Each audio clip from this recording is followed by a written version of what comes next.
Et salut tout le monde, j'espère que vous allez bien. Aujourd'hui on se retrouve pour une nouvelle vidéo, un nouveau concept. Alors qui ne me fait pas plaisir parce que j'ai l'impression que c'est un concept que je fais parce qu'on est au fond du trou. Et je pense que voilà, en soi on n'a pas besoin de paroles, on a besoin d'actes. Mais je pense qu'il faut une refonte complète. Et il faut se poser les bonnes questions. Donc bien sûr je vais donner... on va regarder la conférence de presse de David Guillon et de M'Baye avant ce match contre Saint-Etienne. Elle est sortie il y a 2 heures. Donc voilà, bien sûr mon avis ne compte pas, n'est pas important, compte pour 0. Mais en attendant, voilà, c'est une vidéo que je pense être sympa aussi. On peut décortiquer un petit peu la conférence de presse. Donc ça peut être vraiment sympa, c'est un bon concept. Bien sûr, pour ceux qui veulent me suivre, n'hésitez pas à laisser un pouce bleu et puis à vous abonner en activant la petite cloche. Et puis bah pour ceux qui ne veulent pas suivre, eh bien écoutez, tant pis pour vous, allez voir ailleurs. Voilà. Après, voilà, ceux qui veulent juste suivre comme ça, bah écoutez, vous êtes le bienvenu, supporter bordelais ou non. Voilà les gars, donc écoutez, on va partir tout de suite, on va pas perdre plus de temps, on va aller tac sur la conférence de presse. Ok les gars, donc on est parti, on va tout simplement regarder la conférence de presse et puis voilà, bien sûr n'hésitez pas à réagir en commentaire. Et puis bah écoutez, on est parti et puis moi je mettrai pause quand je voudrais bien intervenir pour donner mon avis. Bien sûr n'hésitez pas à donner votre avis en commentaire, c'est parti. Bien sûr, on est après la claque du 6-1 contre Lyon. Donc voilà, n'hésitez pas à aller voir ma vidéo réaction qui est juste là. Bonjour tout le monde. Ouais, Bonjour un David. peu stressé Bonjour. là. Est-ce que vous avez un peu pu parler à vos joueurs pour comprendre un peu mieux ce qui s'était passé dimanche à Lyon? En effet, j'ai discuté avec certains joueurs déjà après le match et je leur ai expliqué. Déjà, on va arrêter là. Je pense que c'est très important déjà qu'ils remettent en place certains joueurs. Parce que Medjoub, Poussin, Adli, ils ont fait des matchs de merde. Même Onana, il aurait dû être plus précis. Enfin voilà, donc je pense que de parler aux joueurs au bout d'un moment, faut plus que parler, il faut vraiment les secouer quoi. Ma façon d'avoir vu ce match. J'ai discuté avec quelques-uns sur plus en individuel. J'ai évidemment refait un retour collectif, mais assez bref, parce que pour moi, comme je vous l'ai dit déjà dans un premier temps, il n'y avait pas des signaux, j'avais pas eu d'informations sur les entraînements précédents, sur les semaines précédentes. Je vous l'avais dit, et en toute honnêteté, je n'avais pas vu de signaux alarmants. Donc celle-ci, je ne l'ai pas vu venir, comme on dit. Et pour moi, c'est un accident. Pour moi, c'est ce que j'ai dit aux joueurs, c'est un accident inacceptable. On est tout à fait d'accord, inacceptable. L'équipe, elle a sombré individuellement. Il n'y en a pas eu un pour rattraper l'autre. Elle a sombré collectivement, évidemment. Les gars, c'est exactement ce que j'ai dit dans ma vidéo débrief. J'ai dit il n'y en avait pas un pour rattraper l'autre. C'est exactement ce que j'ai dit et c'est exactement ce qu'on a vu il n'y a pas un Bordelais qui a essayé de faire quelque chose sur le terrain dimanche. Que je leur ai dit. Maintenant, c'est pas en refaisant le match de dimanche soir qu'on va gagner le match de mercredi soir. Donc il faut le mettre de côté. Je considère que c'est un accident. Encore une fois, aucune excuse, inacceptable, ce que vous voulez. Mais maintenant, on se projette sur Saint-Etienne. Vous parlez d'accidents, mais des accidents comme ça, nous, on en a connu un paquet cette saison. Est-ce qu'aujourd'hui, vous avez l'impression de pouvoir aller à la guerre tout simplement avec cette équipe? Oui, on l'a démontré. Alors, j'ai une équipe, je commencerai déjà à bien les connaître, vous en doutez bien, j'ai une équipe très irrégulière. Elle est capable, en effet, d'être dans le bas, comme vous l'avez vu ce dimanche soir. Mais je sais aussi que c'est une équipe qui est responsable. Je sais qu'elle est capable de prendre ses responsabilités. Je sais qu'elle est capable de se sublimer. Donc maintenant, mon job, c'est de les mettre dans les mêmes conditions qu'avant Metz, de façon à ce qu'ils me sortent un match comme ils me l'ont fait contre Metz. Là, je voudrais juste intervenir parce que en soi, c'est très intéressant ce qu'il dit David Guillon, mais en soi, nous, on n'a pas vu de régularité, même contre Metz, on s'est fait peur, il n'y a aucune régularité. Donc, il parle d'irrégularité, mais pour moi, c'est pas d'irrégularité, parce que on a pas fait de bons matchs en fait. À part contre Monaco, contre Lille, je vois pas les bons matchs qu'on a fait. Metz, c'était pas un bon match. Voilà, hein, il y a beaucoup de choses qui n'allaient pas. Donc pour moi, c'est une grosse série, une grosse spirale négative. C'est pas des irrégularités. C'est ça ma mission avant ce match de Saint-Etienne. Est-ce que vous les avez sentis plus abattus qu'à l'accoutumée? Parce que si vous ne l'avez pas senti venir, on se doute que les joueurs non plus. Pour eux, c'était un accident. Peut-être qu'ils ont été plus touchés que lors des précédentes défaites. Alors, c'est vrai que hier, et heureusement, les garçons faisaient un peu la gueule. Et... Il est touché, Guillon. Hein. Ça se voit qu'il est touché quand même. Évidemment, c'est logique. Parce que quand on prend un score de tennis comme ça, un score de tennis, on est touché inévitablement. Mais encore une fois, comme je viens de vous le dire, l'idée maintenant c'est de rebondir, de prouver que c'est un accident, parce que les dernières prestations étaient correctes, l'équipe avançait, l'équipe progressait. Donc on va mettre ça en effet sur cet accident, et puis ensuite encore une fois comme je viens de vous le dire, ça sert à rien de refaire ce match, il est passé. Maintenant il faut se projeter, et puis il faut surtout rebondir mercredi soir, demain soir. Malgré tout, restons un petit peu encore sur ce match. Le manque d'agressivité de votre équipe qui joue le maintien, elle ne vous choque pas? Si, évidemment que sur ce match-là, on l'avait bien vu contre Metz et puis contre Lille.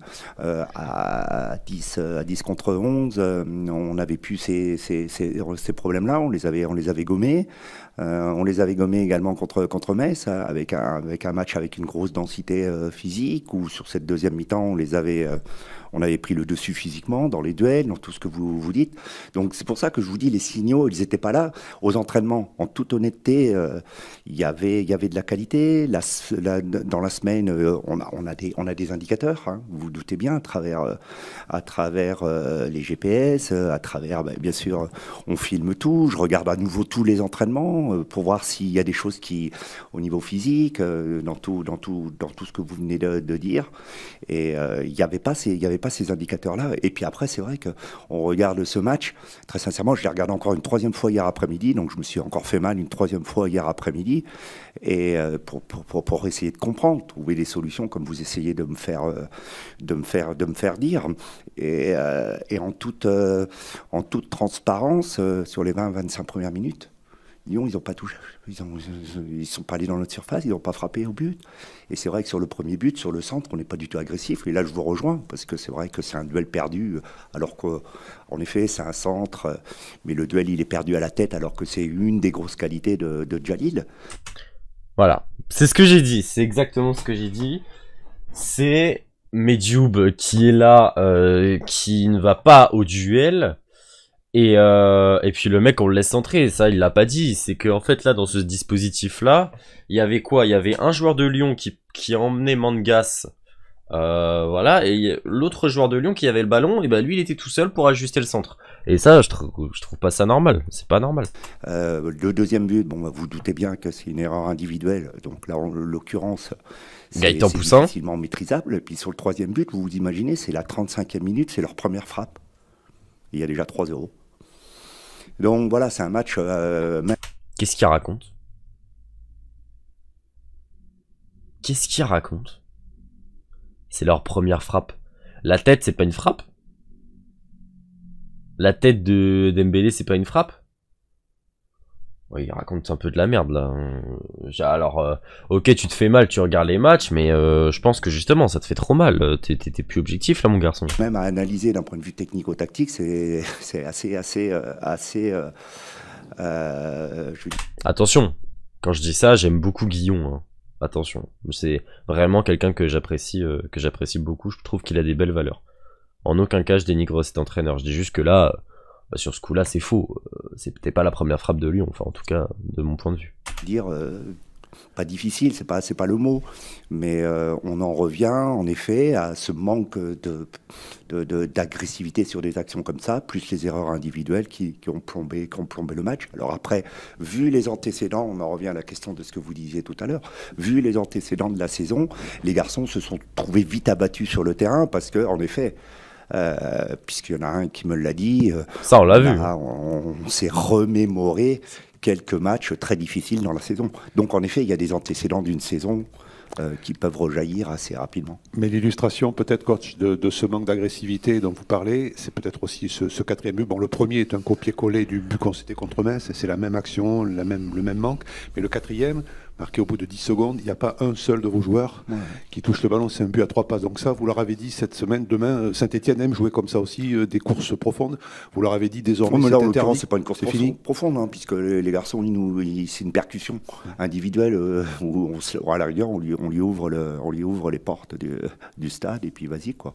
Donc là, c'est carrément des manques de concentration, d'attention. Et les garçons, ils sont certainement plombés. Surtout qu'on leur dit qu'à la mi-temps, tout est important dans notre position, hein. Sous-entendu, même le goal average, il faut y faire attention. Vous pensez oui, mais les gars, parce que aussi là, on a combien? On a 78 de goal average, 77 buts encaissés. C'est pas normal, on est à moins 30 de goal average, même plus. C'est abusé, franchement. Au bout d'un moment, les mecs, c'est ce que je disais, aucune fierté, y a rien, quoi. C'est bien qu'on les sensibilise là-dessus. Et vous voyez bien que j'étais même pas assis. Que je vois déjà Ficelle, 4e but. Bon, bah là, ça achève l'équipe, quoi. À la mi-temps du match, Mbaye Niang dit je suis pas inquiet pour le maintien.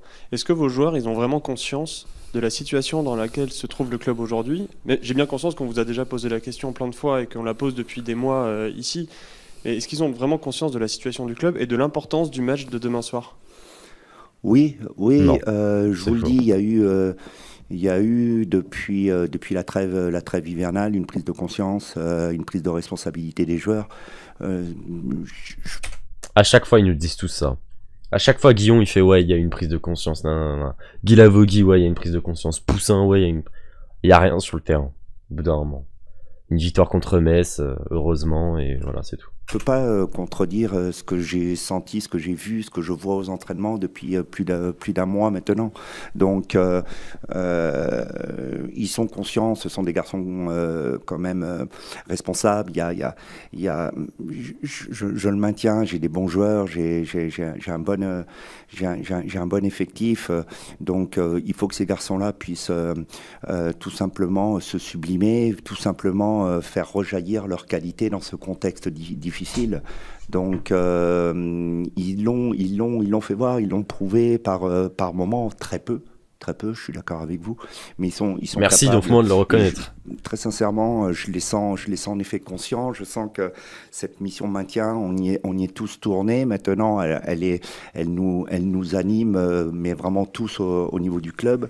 Et les joueurs en sont conscients. On a bien vu sur les derniers matchs, que ce soit à Lille, et que ce soit contre Metz, des garçons concernés. Donc, en effet, il y a eu cet accident à Lyon. Donc ça veut dire aussi que c'est un groupe qui, devant peut-être la réussite, je ne sais pas si on peut appeler ça de la réussite, mais devant un peu plus de choses positives comme c'était arrivé depuis une quinzaine de jours à travers les résultats, ils sont capables aussi de se relâcher à on l'a vu à ouais, Lyon. pas très intéressant cette comme partie quand même. Il faut tout le temps que je sois derrière eux et après Metz, je leur avais dit que Lyon allait être plus difficile que Metz. Merci Guillon de valider ce que je dis. Les mecs, ils sont obligés d'être motivés. Ils peuvent même pas se motiver eux-mêmes. C'est-à-dire que les mecs n'en ont rien à foutre du club. C'est affolant. Et que Lille, malheureusement, j'ai eu raison. Qu'est-ce que ça change d'affronter Saint-Etienne? Bah Lyon, en même temps, c'est plus fort que Metz. Et Saint-Etienne, ça va être plus fort que Metz. Qu'au bout d'un moment, va falloir sortir ses couilles, quoi. Saint-Etienne avec 4 points de retard sur un concurrent direct. De jouer un match à la vie à la mort, même s'il restera des rencontres derrière, mais on peut se dire que celui-là, quand même, il est capital pour la suite, avec 4 points de retard. C'est une extrême finale, hein, le match de demain, les gars. Pour le nombre de points, c'est surtout le fait qu'on sait qu'on a la bagarre avec Saint-Etienne et d'autres qui sont dans ce championnat pour être à la bagarre pour le maintien. Donc, on est dans les mêmes dispositions qu'avant Metz, tout simplement, avec l'idée de donner le meilleur de nous-mêmes, de se sublimer sur ce match-là, là pour offrir évidemment une victoire et puis de continuer à espérer de façon à ce que, encore une fois, on sait très bien que tous les adversaires dans ce mini-championnat sont tous à portée de main, mais il faut gagner des matchs. Ça c'est sûr. J'invente rien et pour ça, il faut continuer à avancer et puis retrouver encore une fois les mêmes sensations, je dirais, les mêmes sensations que contre Metz. Vous dites, il faut que je sois toujours derrière eux. Est-ce que ça change votre management à l'entraînement, mais aussi pendant un match? Est-ce que vous avez envie d'être plus actif? Et ma deuxième... Non, mais on a souvent l'impression qu'il y a des coachs qui sont plus... qui bougent beaucoup plus que vous. Enfin, moi, c'est l'impression que j'ai quand je reviens un match. Parce que vous pensez que quand on bouge beaucoup sur le terrain, vous pensez qu'ils nous entendent? C'est une question. Non, mais bon, ça, c'est des questions de journalistes, et vous vous doutez bien, vous savez, depuis le temps et l'expérience que vous avez, s'il fallait bouger sur un terrain ou sur une ligne de touche, d'aller d'un poteau de corner à un autre poteau de corner pour gagner un match, je pense que tous les coachs le feraient, quoi. Vous vous doutez bien. Non, l'idée, c'est surtout de bien les préparer, d'essayer on les chouchoute, quoi. De leur donner on les chouchoute parce qu'ils en ont rien à foutre. Évidemment, sur notre jeu, comment on veut jouer, que le plan de jeu soit bien clair, bien précis. Ça, oui, et là, le coach est important, il est déterminant. Et puis qu'aussi, ils aient des billes sur l'adversaire, savoir où est-ce qu'il y a des faiblesses, où est-ce qu'il y a des zones pour jouer. Voilà, là, c'est le vrai rôle du coach. Mais vous vous doutez bien qu'après, c'est pas de faire les 100 pas sur le bord de la touche qui va changer grand-chose. Là, la question du journaliste, elle était complètement conne. Franchement, putain, ils volent pas très haut. Étant donné de la performance de Gaëtan Poussin à Lyon, est-ce que ça remet en question votre choix au niveau du poste de gardien ? Important ça.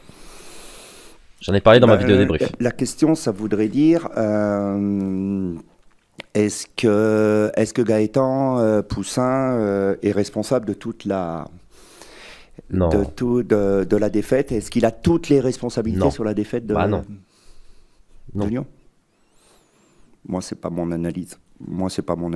Je pense que on est. Pas là, le sujet, on a été tous, les 11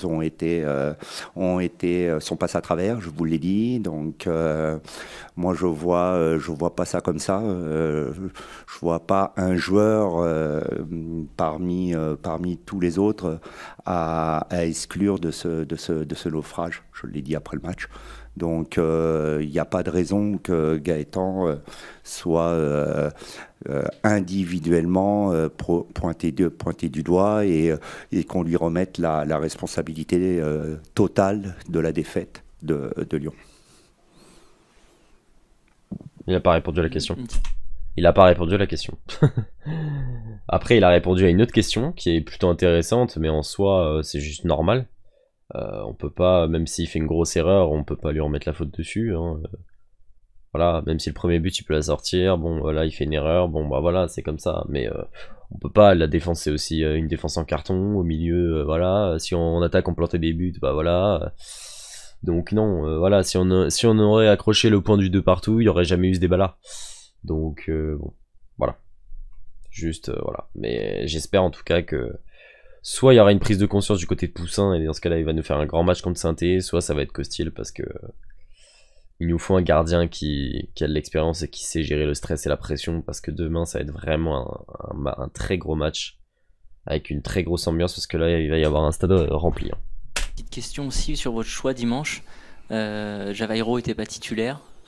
Est-ce que vous pouvez nous expliquer ce choix, et le sera-t-il, puisque c'était un des meilleurs joueurs, voire le meilleur joueur de l'équipe ces dernières semaines? Ouais, c'est vrai qu'il nous a, comme je l'ai dit en toute transparence, il nous apporte du lien. Il était intéressant entre cette relation entre le milieu et l'attaque. Ce que je souhaitais à Lyon, c'était d'apporter de la densité au milieu de terrain, et puis de créer davantage de supériorité avec le volume et la technique de Yacine. J'attendais qu'il finisse sur Yacine, parce que il a rien apporté. Il a perdu tous les ballons, et je pense que Dilrosun aurait fait largement plus le taf. Et puis surtout, aussi d'un point de vue bloc équipe et puis défensif, qu'on ait un joueur de plus sur la largeur pour aider les pistons, parce qu'on sait très bien qu'en face on joue avec des latéraux offensifs, un 4-3-3 ou un 4-4-2 comme vous voulez, et on était un peu dans le même schéma qu'à Lille. C'était pas tout à fait pareil, c'était pas le même schéma que contre Metz. Donc j'ai préféré dans un premier temps, je souhaitais amener cette densité avec Yacine, et surtout pour aider les pistons sur le côté, sur les côtés. Et l'idée c'était, on l'avait dit avant le match, c'était de bâtir le match, de le construire, et puis avec Java, et puis des forces vives et fraîches, parce qu'on pensait qu'il serait un peu fatigué sur la dernière demi-heure, et je pensais que Java, sur la dernière demi-heure, ce qui a été le cas aussi par moment, pouvait nous apporter cette fraîcheur. Donc voilà, c'était une réflexion tournée autour de ces idées-là. C'est Mbaye Niang qui va prendre votre suite tout à l'heure. Quel regard vous portez sur son évolution depuis que vous êtes arrivé? Quel rôle vous pensez lui donner? Voilà, qu'est-ce qu'il vous apporte? Ouais, alors c'est un garçon que je découvre en termes de relations humaines. C'est un garçon avec qui j'ai beaucoup de plaisir à discuter, à converser, parce que il est riche humainement, il est riche au niveau football, footballistique également. J'aime discuter avec lui football parce que c'est un passionné. Il adore le football, et il dit de très très bonnes choses, et on voit que ses passages en Italie, on parle avec ce qu'il a fait en Italie, avec les coachs qu'il a eu en Italie, et on discute beaucoup de tous ces passages qu'il a eu avec ses différents clubs et ses différents coachs, et on voit que c'est un garçon qui a une culture maintenant du football très très complète. Donc c'est vrai que j'aime bien discuter avec. En soi, on en a un peu rien à foutre, mais ok, c'est intéressant. Savoir que savoir qu'Mbaye Niang sait parler football, c'est un peu son métier, quoi, quand même. Lui de tout ça. Après, il est un peu payé cher pour ça. C'est un garçon qui a mis un peu de temps à se remettre dans le physiquement, on va dire, à niveau. C'est un garçon qui a une grosse efficacité, on le voit, et qui est capable d'emmener tout le monde avec lui. Je sens que depuis un petit mois, à travers les entraînements, notamment, il me donne de bonnes indications, de bons signaux, et je trouvais que c'était tout à fait logique qu'il ait sa chance, il le méritait. Et je sens chez lui aussi un garçon qui a une grande envie de laisser les Girondins en Ligue 1. Il est totalement tourné vers le collectif, et puis vers cette opération maintien. Je pense qu'il est capable aussi d'emmener du monde avec lui, parce que c'est quelqu'un de ça, je le pense aussi.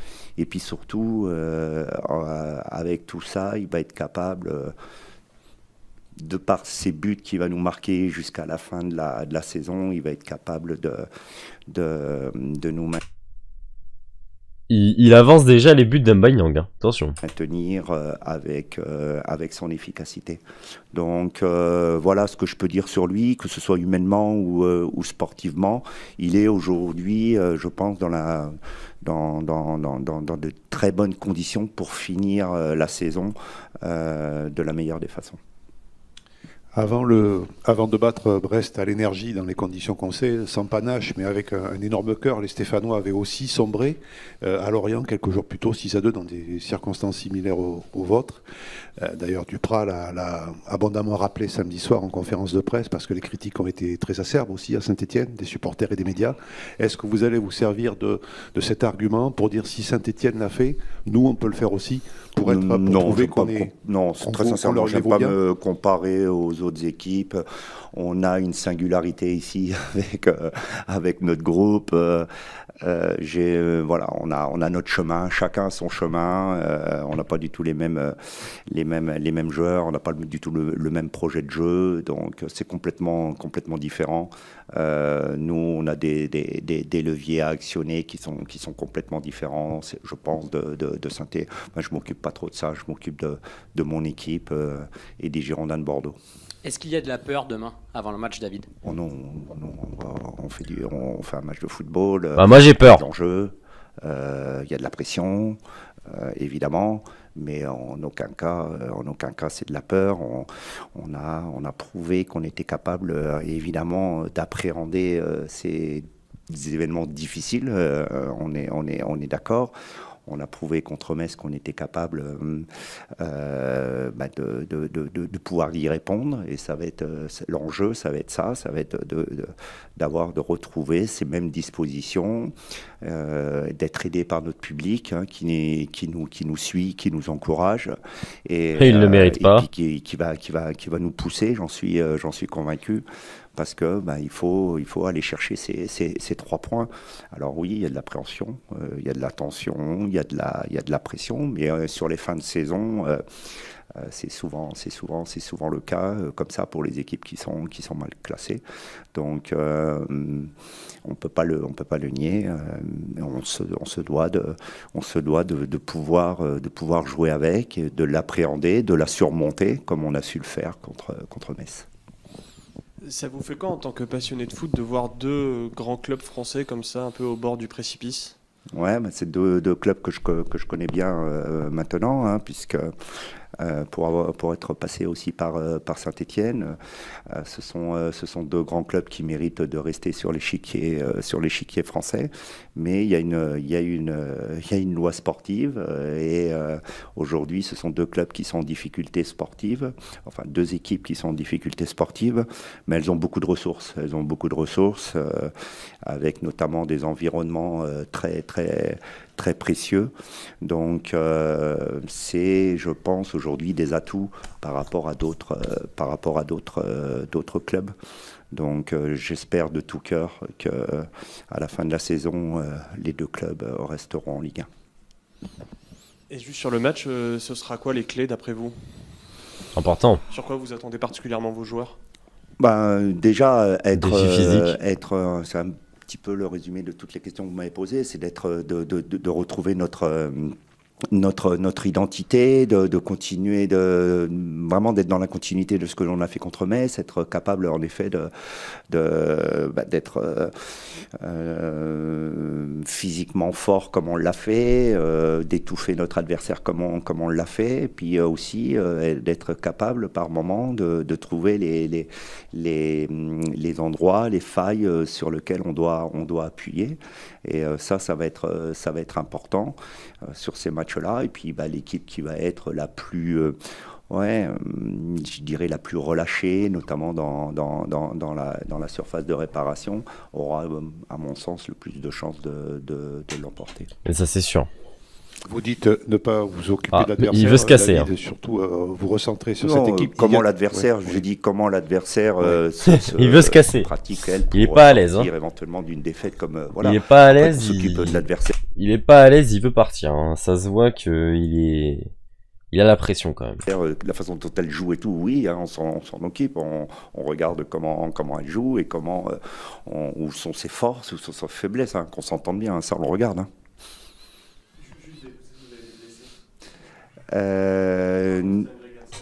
Alors, comment Stian réintègre le groupe, et au niveau des blessés, nous sommes sur les mêmes blessés que la semaine, que dimanche, c'est-à-dire Issouf, c'est-à-dire Albert, Marcello et Timothée, voilà le 4e, c'est ça. Et on a Ouijo qui est suspendu. Marcelo, même pour Nantes, Marcelo, ce sera trop juste. Il a repris il est en réathlétisation. Les gars, ça je savais pas, Ouijo il est suspendu. En vrai de vrai, il y a moyen que ça débloque un truc. On va en parler juste après, on va laisser finir Guillaume. Ce matin, hier, et on va voir son évolution. Mais il a repris le ballon, mais en réa. Merci. Ok. Bon, écoutez, là, on a eu la conférence de presse de... avant de passer à M'Baye-Niang, on a eu la conférence de presse de Guillon. Bon, de toute façon, c'est toujours la même chose. Des paroles, mais nous, on veut des actes. Donc, au bout d'un moment, va vraiment falloir se réveiller. Ouijo qui est pas là, ça peut laisser la place à Mara, ça peut laisser la place à à des joueurs comme Brillant qui ont beaucoup d'expérience de pouvoir s'exprimer. Je pense que dans un match comme ça, avoir des joueurs d'expérience, ça peut beaucoup aider, du style Costil, du style Brillant, voilà.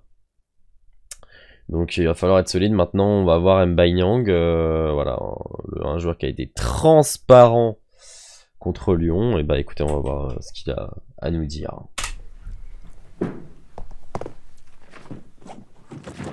J'ai les souriants, ça me plaît pas. Bonjour Mbaye, comment tu abordes ce match demain qui sera évidemment très très important dans la course pour le maintien?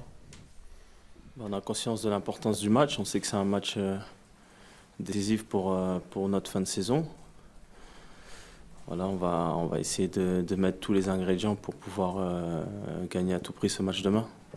Est-ce que vous avez digéré ce 6-1 à Lyon, les 6 buts encaissés, la manière de perdre?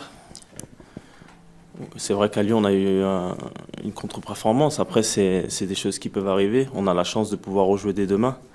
Maintenant, ça sera à nous de montrer déjà un autre visage des Girondins de Bordeaux, parce que c'est vrai que dimanche a été un match assez compliqué sur tous les aspects. Maintenant, très compliqué, ouais, même pour nous. On a la chance de pouvoir se rattraper demain et ça sera à nous de tout faire pour remporter ce match.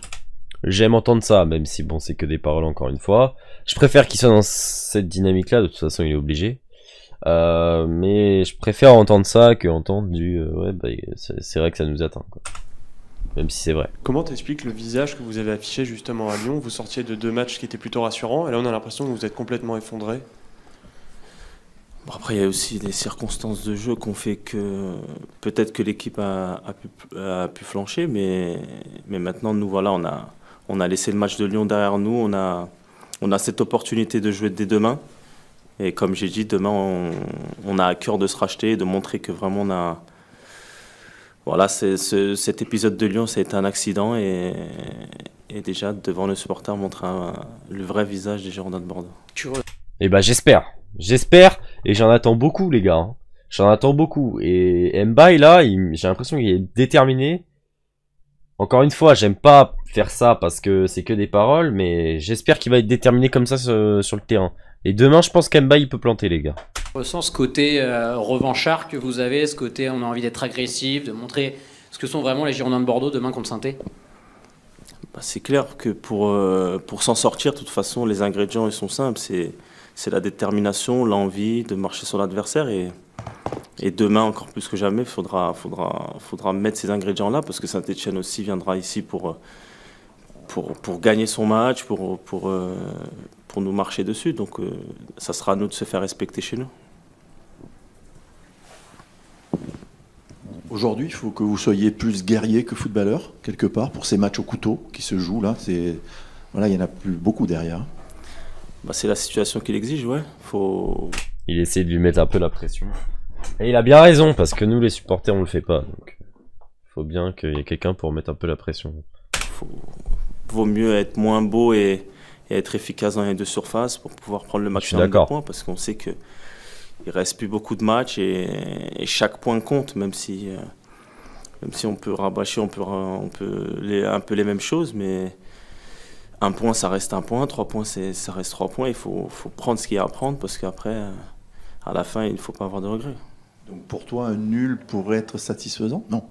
Non, pas du tout. C'est pas ce que je dis. De toute façon, moi, demain, que ce soit moi ou le groupe, on pense à rien d'autre qu'une victoire demain. C'est juste que je dis qu'en cette fin de saison, chaque point est important. Il faut vraiment avoir l'humilité de se dire que si on réussit, admettons, dimanche à prendre un point ou sur d'autres matchs plus compliqués, on va dire, à prendre un point, il ne faudra pas cracher non plus parce qu'à la fin, ça pourra compter.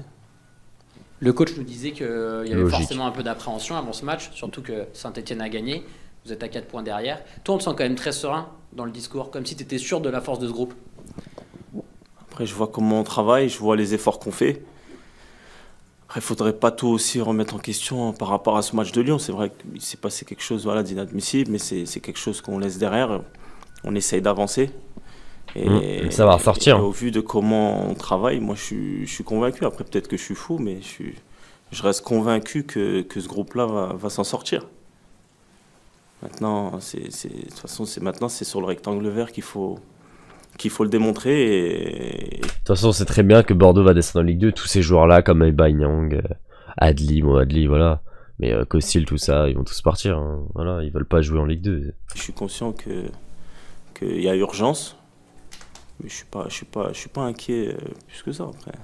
Qu'est-ce qui s'est passé sur ce 4e but à Lyon, là où, bon, certes, vous aviez déjà la tête dans le seau, mais de prendre un but au bout de 10 secondes comme ça, sans qu'aucun de vos coéquipiers touche le ballon, vous étiez encore dans les vestiaires, mentalement, c'est des absences, c'est quoi? C'est pas la première fois, mais que ça arrive cette saison collective. C'était un peu le résumé. J'espère que c'est un rire nerveux qu'il a eu là. Hein. Parce que c'est pas drôle, hein.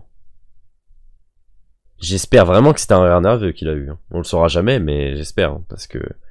Putain que c'est vraiment pas drôle. Et si vraiment il le prend comme ça, c'est que vraiment il en a rien à foutre. Mais notre après-midi, elle était compliquée. Ce but-là, pour moi, il vient tout résumer. Maintenant, voilà. Faut pas tout remettre non plus en question. C'est des choses qui peuvent arriver malheureusement dans une saison compliquée. Comme j'ai dit, on a la chance dès demain de se racheter. On va le faire. On va mettre tous les ingrédients dont on a besoin pour gagner ce match. Et je suis convaincu que ça va le faire. Gaëtan Poussin était marqué lorsqu'il est venu nous voir en zone mixte à l'issue du match à Lyon. Quels ont été les mots du groupe? Comment vous l'avez accompagné? Parce qu'il a été vraiment touché, il a voulu assumer son rôle. Quel a été, votre rôle? Dans ces moments-là, plus que jamais, on doit être solidaire. C'est vrai que voilà, il a pas eu de chance sur le but de Toko Ekambi, mais ça remet pas en question le niveau de Gaëtan ou son importance auprès du groupe. Maintenant, c'est à nous aussi de l'accompagner. Et dès demain, je suis conscient et persuadé que Gaëtan fera un très grand match. Putain, ça veut dire que Gaëtan, les gars... Si Mba il dit ça, ça veut dire que Gaëtan est pressenti pour être goal demain. J'espère qu'il va faire un grand match. Comment tu te sens, toi, personnellement? Ça doit pas être rassurant en tant que joueur d'avoir Gaëtan derrière soi, hein, je pense. Hein, vraiment. Mais c'est même pas pour être méchant. Ça fait 2 matchs maintenant que tu es titulaire. Est-ce que tu as l'impression que tu reviens à ton meilleur niveau sur le plan physique et que tu n'y étais pas précédemment? Il y a eu un processus. C'est vrai que quand je suis arrivé, j'étais pas prêt physiquement. Donc il y a eu un processus avec les préparateurs, avec l'ancien coach, pour pouvoir déjà me remettre en forme, pour pouvoir avoir le rythme de jouer un match de haut niveau. Aujourd'hui, je me sens beaucoup mieux. Je me sens mieux dans la répétition des efforts, même avec mes coéquipiers. Donc après, c'est les matchs qui me donneront plus de rythme. Mais aujourd'hui, je me sens beaucoup mieux et je me sens apte à aider l'équipe. Le coach nous parlait aussi de ton côté fédérateur, de tout ce que tu pouvais amener à ce groupe dans ces périodes difficiles. Est-ce que tu aimes ça, ces matchs à enjeu, ces fins de saison dures aussi? C'est là qu'on voit les joueurs qui sortent du lot. Est-ce que toi, tu aimes ça personnellement? Personnellement, oui. Après, il y en a aussi d'autres dans le groupe qui ont cette personnalité de pouvoir porter un groupe vers le haut. Et c'est un peu notre rôle à ce moment-là, parce que c'est compliqué. C'est à nous de rassurer, de tirer les autres vers le haut. Quand ça va un peu moins bien, comme contre Metz, quand on a pris le premier but, de calmer, de se dire qu'il reste beaucoup de temps. Et on a vu qu'il restait beaucoup de temps, parce qu'à la fin, on l'emporte. Et dans une saison qui est compliquée comme ça, c'est vrai que ce rôle-là est important, parce que c'est fragile. Et il faut savoir faire le relais entre les jeunes, entre les un peu moins jeunes mais qui ont un peu moins d'expérience, et c'est tout un truc à trouver. Et bien sûr, c'est des matchs stimulants, parce que on joue au foot pour vivre des bons moments, des moments à enjeu, et demain ça va être un match à très fort enjeu, donc il faudra répondre. C'est sûr. Au retour des vestiaires contre Metz, on vous a trouvé beaucoup plus offensif, beaucoup plus arrogant dans le pressing du ballon. Là, vous vous faites cueillir à froid avec ce but, ce 4e but au bout de 10 secondes qui fait ressortir une certaine passivité sur cette action. Comment tu expliques cette différence de comportement en 2 matchs sur les reprises? Non, après, c'est une différence. De toute façon, c'est 2 matchs différents, comme vous l'avez dit. Donc, il reste 3 minutes. C'est vrai que contre Metz, c'était un peu le match au couteau, à pas perdre. On perdait 1-0. On s'est dit qu'on n'avait plus le choix de continuer comme on avait commencé, parce que je trouve que contre Metz, on fait une bonne première mi-temps, même si on n'arrive pas à trouver la faille. À Lyon, c'est inexplicable. C'est l'après-midi sans, comme on dit. Et faudra se servir de ce match-là pour les prochains matchs. Faut pas baisser la tête. Faut se remettre tout de suite dans le bain parce que demain, c'est un match aussi très important. Et ça sera à nous d'envoyer un message fort à tous les concurrents qui jouent le maintien. Demain, pour moi, c'est le match où faut taper du poing sur la table et de montrer à tout le monde que les Girondins de Bordeaux, ils sont là pour se sauver, ils veulent se sauver et ils vont le faire.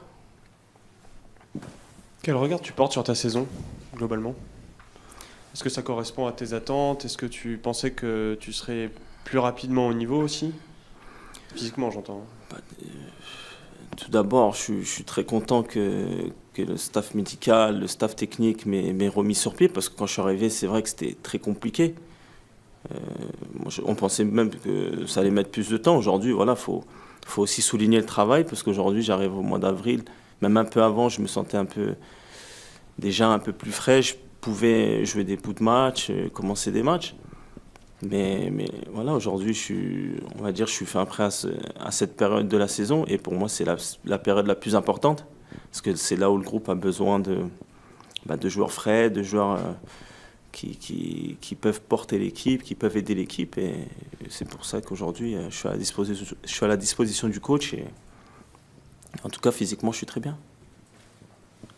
Merci beaucoup. Merci à vous. Ok. Bon, du coup. Les gars, fin de cette conférence de presse. Alors, avec David Guillaume et Mbaye Niang, j'ai pas grand chose à dire sur Mbaye parce que on voit qu'il est motivé, mais bon, comme à chaque fois. Donc en fait, au final, ça sert à rien de reprendre ce qui est dit et ce qui va être dit. J'espère juste qu'ils seront au tournant à Saint-Etienne, qui vont se déchirer demain, parce que là ça va être très compliqué s'ils ne le font pas, et on sait très bien où ça peut nous mener. Du coup les gars, demain 19h, voilà, il y a le match, et direct après je vous sors le débrief, en espérant que ça va être un bon débrief, avec une belle victoire des Bordelais, et puis voilà les gars. Bon écoutez, j'espère que vous avez passé une bonne soirée. Moi je serai en live ce soir les gars. Live ce soir, on va tester un petit peu le nouveau eFootball 2022. Donc bien sûr n'hésitez pas à venir voir. Et puis voilà, on sera en live à peu près vers 19h, 18h. Voilà, 18h30, 19h, quelque chose comme ça. Voilà les gars, bon écoutez, je vous fais des gros bisous. Prenez soin de vous. Et puis allez Bordeaux. Et puis nous on se retrouve demain pour la vidéo débrief. Allez, salut les gars, ciao.